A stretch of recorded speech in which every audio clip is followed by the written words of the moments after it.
샬롬 김동순 목사입니다.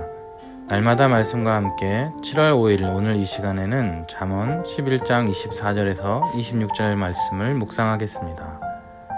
잠언은 줄곧 지혜로운 자와 어리석은 자를 대조하며 독자들에게 삶의 방식에 관한 결단을 촉구합니다. 지혜로운 자와 어리석은 자의 특징을 보여줌으로써 잠언은 지혜의 가치와 중요성을 강조하고 있습니다. 잠언의 목적은 지혜 있는 자가 되게 하는 것에 있습니다. 특별히 오늘은 돈에 대한 지혜를 묵상해 보고자 합니다. 잠언은 돈을 사용하는 것에 대한 실제적인 지침을 줍니다. 때로는 이러한 지혜가 우리의 마음을 부담을 줍니다. 흩어 구제하는 것이 어디 쉬울까요? 우리는 평소 습관대로 돈을 쓰는 것이 더 편할 것입니다.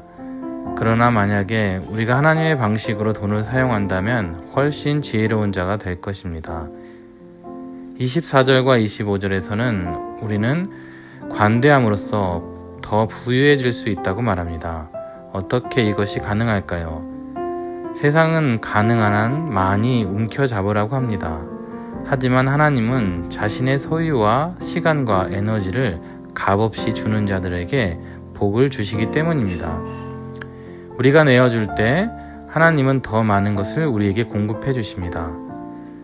흩어 구제하는 것은 필요가 있는 많은 사람들에게 후하게 재물을 나눠주는 것을 말합니다.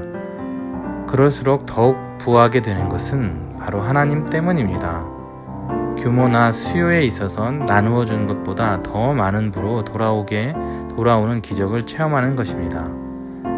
마지막 남은 기름병과 밀가루로 엘리야를 대접했던 사르밧 과부를 우리는 알고 있습니다. 하나님은 기근이 끝날 때까지 이 과부의 밀가루와 기름이 떨어지지 않도록 매일 기적을 일으키셨습니다.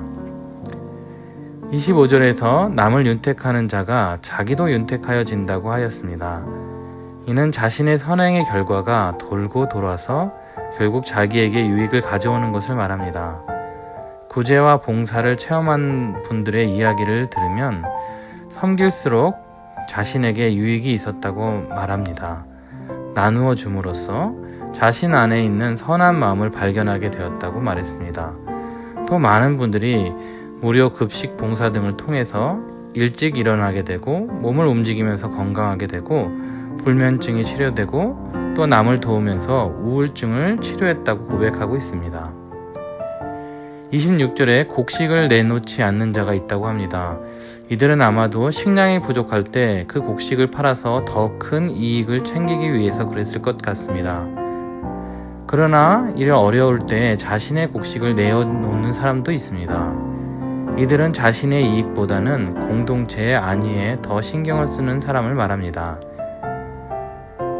유대인 포로 수용소 아우슈비츠 수용소에서도 공동체를 지키는 사람들이 있었다고 합니다. 수용소에서 자기 것을 내놓지 않고 움켜쥐고 나누지 않았던 사람들은 대부분 일찍 병들어 죽고 말았다고 합니다.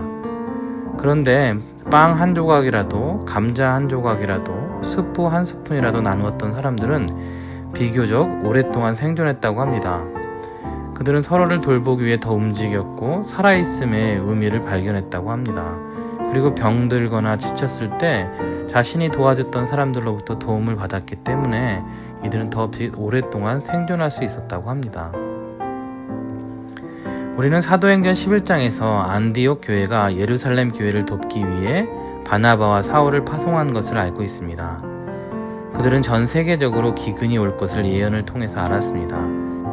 그럼에도 불구하고 자신들의 기근을 걱정하지 않았습니다.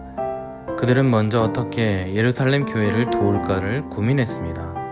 이러한 예는 고린도후서에서 나온 마게도냐 교회의 성도들의 구제에서도 발견될 수 있습니다. 그들은 많은 시련 가운데서도 풍성한 연보를 넘치도록 했다고 했습니다. 나누어 줄 때 우리는 소유에 대한 정확한 관점을 알게 되죠. 우리는 재물이 결코 우리의 소유가 아님을 깨닫게 됩니다. 하나님은 다른 사람을 돕는데 재물을 사용하라고 그것들을 우리에게 주신 것입니다. 나누어 주는 것을 통해 또 우리는 무엇을 얻을 수 있을까요? 첫 번째로는 소유에 대한 예속에서 벗어나는 자유를 얻게 될 것입니다. 두 번째로 다른 사람을 돕는 기쁨을 누릴 것입니다. 그리고 마지막으로 우리가 하나님께 의존해 있음을 더 깊이 깨달음으로써 하나님과 더 친밀해질 수 있습니다. 말씀을 맺겠습니다. 주님께서도 제자들에게 이렇게 말씀하셨지요. 주라, 그리하면 너희에게 줄 것이니 곧 후히 되어 누르고 흔들도록 넘치도록 하여 너희에게 안겨주리라. 너희가 헤아리는 그 헤아림으로 너희도 헤아림을 도로 받을 것이니라. 봉정교회 아웃리치 팀도 체코 단기 선교팀도 후하게 나누어 주었습니다.